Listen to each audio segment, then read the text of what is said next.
बिस्मिल्लाहिर्रहमानिर्रहीम। आज 13 जून 2020 है, क्लास 9th। तो इस पहले हमें पढ़ा था वर्क एनर्जी और पावर, वर्क के बारे में थोड़ा सा हमने पढ़ा था, पहला लेक्चर हमारा। तो आज हम देखेंगे work done bye constant force. हम जानते हैं कि वर्क जो है इसका, अगर हम कोई भी काम करते हैं तो वो वर्क डन नहीं कहलाता है। और हम आज जानेंगे कि साइंटिफिक डेफिनेशन क्या है वर्क की। साइंटिफिक डेफिनेशन क्या है वर्क की? Scientific definition, scientific definition.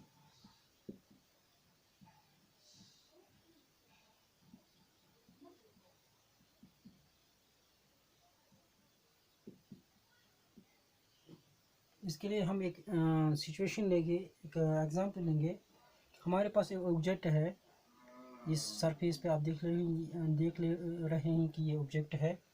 इसको हमने डिस्प्लेस करना है और हमने इसको डिस्प्लेस किया to this position, from this position to this position. Displacement हम दिखा रहे हैं ऐसे, दैट इज मीन्स ये कितना डिस्टेंस कवर किया है इस पोजीशन से इस पोजीशन को हम ऐसे डिनोट किया है।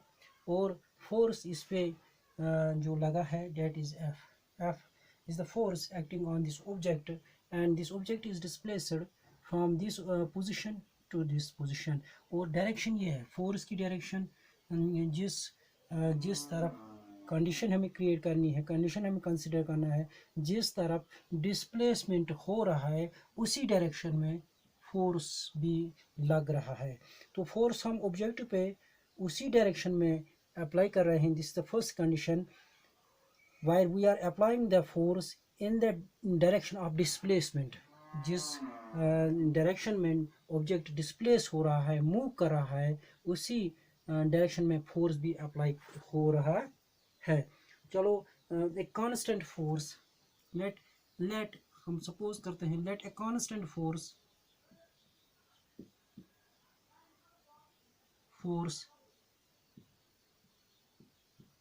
F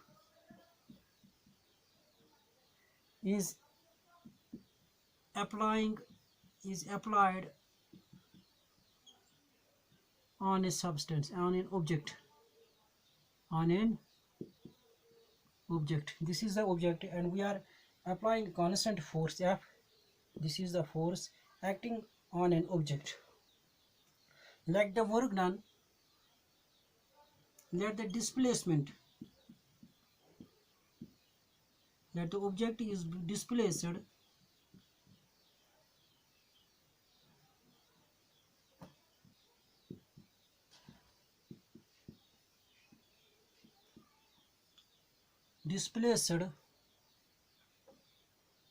by a distance of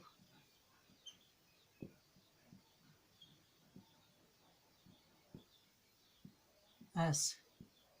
displacement कितना हो रहा है? s, यानी कि यहाँ से यहाँ तक जो डिस्टेंस कवर हो रही है या जो इसने निकाली है इस ऑब्जेक्ट ने, वो s है। और फोर्स जो है वो f है। That constant force f is applying on the object. हाँ, लेकिन ये जो फोर्स अप्लाई हो रहा है, it is applying in the direction of displacement. जिस डायरेक्शन में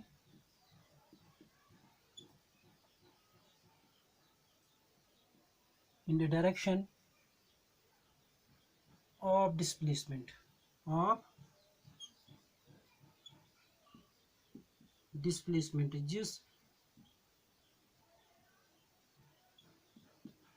डायरेक्शन में ऑब्जेक्ट डिस्प्लेस हो रहा है उसी डायरेक्शन में ये फोर्स अप्लाई हो रहा है, in the direction of displacement.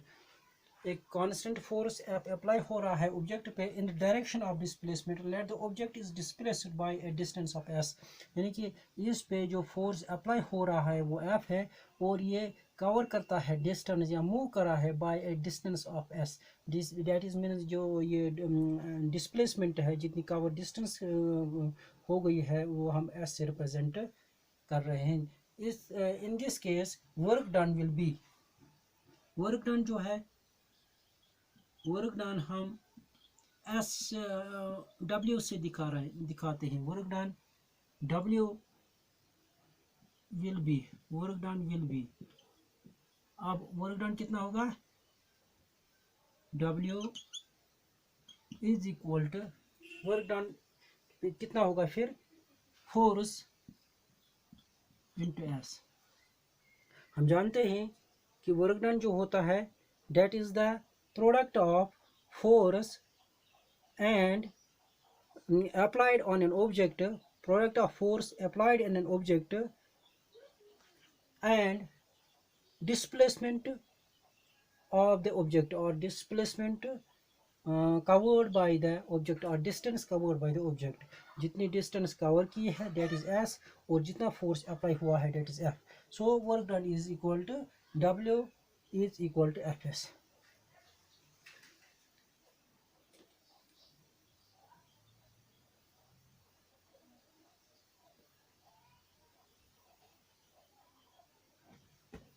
work done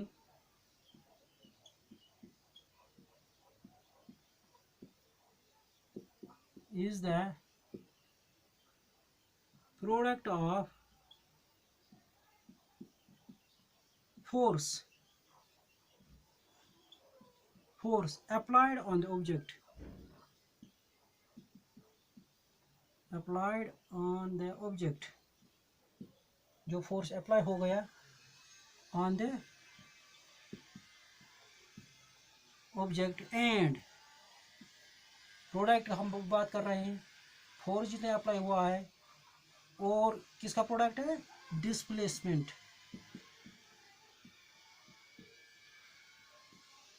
और डिस्टेंस का वर्ड, डिस्प्लेसमेंट और डिस्टेंस का word, displacement of the object, this is work done. ये हम दिखाते हैं W equal to Fs। Work done जो है, वर्क डन हम W से दिखाते हैं, फोर्स हो गया F एंड डिस्टेंस जो कवर हो गया, डिस्प्लेसमेंट जितनी हुई है वो S से दिखा रहे हैं। Suppose this is an equation 1 और 3.1 कुछ भी दिखा रहेंगे आप इक्वेशन। नाउ हमें मालूम है कि कंडीशंस क्या हैं वर्क डन के लिए, दो कंडीशंस हैं, that force, there should be force which will apply on the object and there should be displacement or distance covered। दो कंडीशंस हैं। जब भी हम कहते हैं वर्क डन हो गई है तो वर्क डन में दो चीज़ें, दो कंडीशंस होती हैं कि कितना फोर्स अप्लाई हुआ है और कितनी डिस्प्लेसमेंट हुई है, कितना फोर्स अप्लाई हुआ है और कितनी डिस्प्लेसमेंट हुई है। अब हम फिर से इक्वेशन 3.1 को लेंगे या इक्वेशन 1 को लेंगे, इस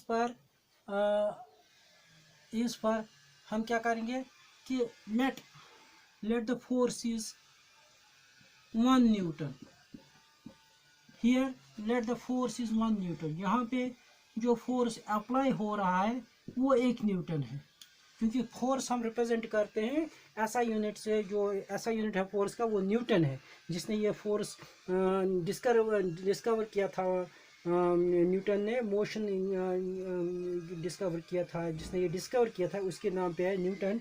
न्यूटन एक साइंटिस्ट था। Let the force is Newton, 1 Newton. इस पे जो फोर्स सपोज हम करते हैं,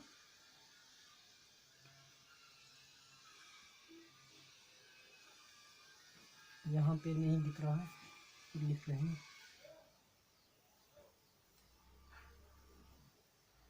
यहाँ पे let the force is 1 Newton. जो फोर्स अप्लाई हुआ है वो है 1 न्यूटन। और व्हाट लेट अस कंसीडर कि यहाँ पे जो फोर्स अप्लाई हुआ है वो 1 न्यूटन है। लेट द डिस्टेंस कवर्ड,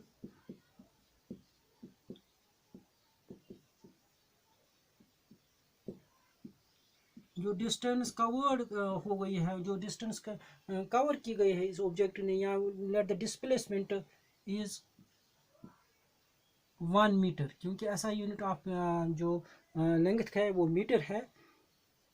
तो यहाँ पे जो डिस्टेंस कवर हुई है वो 1 मीटर है, और फोर्स जो है वो 1 न्यूटन है. इन this case when we substitute 1 newton instead of force and 1 meter for this distance, we will get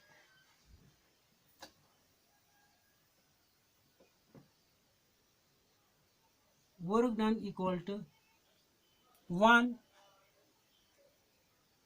meter, newton metre. 1 newton 1 metre, वो हो गया न्यूटन मीटर. मल्टीप्लाई दिस, तो ये बन गया 1 इंटू 1. तो यहाँ पे हम 1 नहीं लिख सकते हैं, 1 न्यूटन यहाँ पे, चूँकि फोर्स के बदले 1 न्यूटन, और मल्टीप्लाई यहाँ पे 1 मीटर. तो ये बन गया work done is equal to newton metre. Newton metre, ये जो फोर्स है वो 1 न्यूटन है, और मीटर जो है वो 1, यहाँ पे जो डिस्टेंस है वो 1 मीटर है. तो वर्क डन यहाँ इस केस में न्यूटन मीटर है. और ये जो न्यूटन मीटर है इसे हम 1 जूल भी कहते हैं.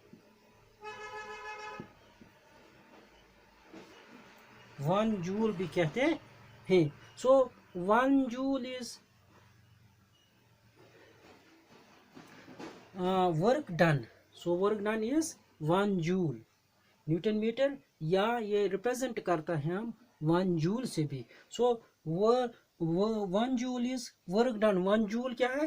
एक it is the work done. It is the work done when a force of 1 newton is applied on an object and the object covers a distance of 1 meter. This, so work done we can define as work done as, work done जो है ये हमेशा object पे होता है, क्योंकि हम object पे काम करते हैं. जो डिस्प्लेस होता है, जिस ऑब्जेक्ट पे हम फोर्स अप्लाई करते हैं वो डिस्प्लेस हो जाता है. So we will define work done as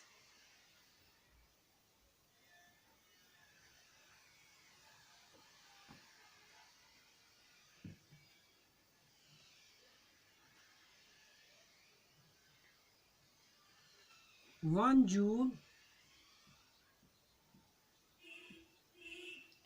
joule is the work done. वर्क कौन करता है? किस पे हो रहा है? ऑब्जेक्ट पे. Is the work done by an object.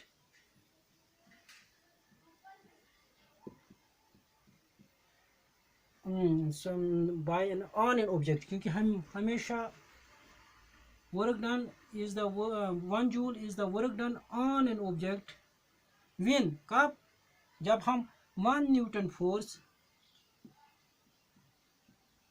when we apply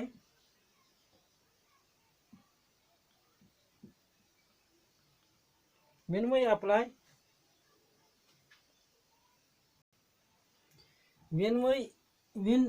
a force, हम नहीं कर रहे हैं, हम ये एक्चुअली फोर्स ही काम कर रहा है. when a force of 1 newton displaces it, that means object displaces the object. यहाँ पे it भी हम लिख सकते हैं. when a force of 1 newton displaces the object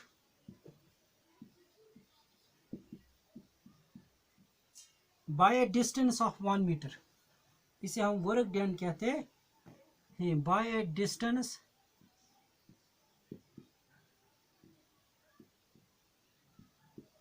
of 1 meter. तो 1 जूल वो काम होता है, work done. 1 joule actually work है. 1 जूल वर्क है, क्योंकि न्यूटन मीटर को हम जूल भी कहते हैं. तो 1 joule is the work done on an object. Object पे काम हो रहा, इस पे वर्क हो रहा है. व्हेन, कब? When a force of 1 Newton, जब एक फोर्स 1 न्यूटन फोर्स इस पे अप्लाई हो रहा है, and it is displaced, this object is displaced by a distance of 1 metre, यानी कि 1 मीटर ये डिस्टेंस कवर करता है जब 1 न्यूटन फोर्स एक ऑब्जेक्ट पे अप्लाई होता है और वो 1 मीटर डिस्टेंस कवर करता है, that is 1 joule of work done. तो work done in that case is 1 joule. This was the first condition where we have to understand कि वर्क डन होती क्या है. जब हम 1 न्यूटन फोर्स अप्लाई करेंगे एक ऑब्जेक्ट पे और वो डिस्प्लेस होगा 1 मीटर से, that is the work done by that object, that is the work done on that object, and that is represented by 1 joule. So 1 joule को हम यहाँ पे define करेंगे. 1 joule is the work done on an object when a force of 1 Newton displaces the object by distance of 1 meter. This is the actual scientific definition of work done. यानी कि 1 joule उतना काम होता है या वो काम होता है, वर्क डन होता है जब हम किसी ऑब्जेक्ट पे 1 न्यूटन फोर्स अप्लाई करेंगे और वो ऑब्जेक्ट 1 मीटर डिस्टेंस कवर करेगा, तो that is the work done. And this is represented by W, work done. So work done is equal to newton metre, और we represent it by 1 joule. We represent it by 1 joule. This was the first condition. अब 2 conditions और भी हैं कि हमने यहाँ पे force इस तरफ अप्लाई किया था. अब हमारे पास दूसरी कंडीशन है, जब हम जिस जिस डायरेक्शन में डिस्प्लेसमेंट हो रहा है उसी डायरेक्शन में भी फोर्स अप्लाई हो रहा है. और तीसरी कंडीशन है, जब हम फोर्स जिस डायरेक्शन में अप्लाई हो रहा है उसके अपोजिट में जब हम फोर्स अप्लाई करेंगे या डिस्प्लेसमेंट करेंगे, तो वहाँ पे या जिस डायरेक्शन में डिस्प्लेसमेंट हो रहा है और फोर्स हम अपोजिट डायरेक्शन में हो जाएगा, तो वहाँ पे हमें फोर्स क्या निकलेगा. दूसरी कंडीशन में यहाँ पे जो वर्क डन है वो पॉजिटिव है. दूसरी कंडीशन में भी जब हम इस साइड फोर्स अप्लाई करेंगे तो हमें पॉजिटिव निकलेगा. तीसरी कंडीशन में जो फोर्स होगा जब हम अपोजिट डायरेक्शन में फोर्स अप्लाई करेंगे in the direction of displacement, in that case force will be negative. So force will be negative or positive, it will be seen later. Thank you.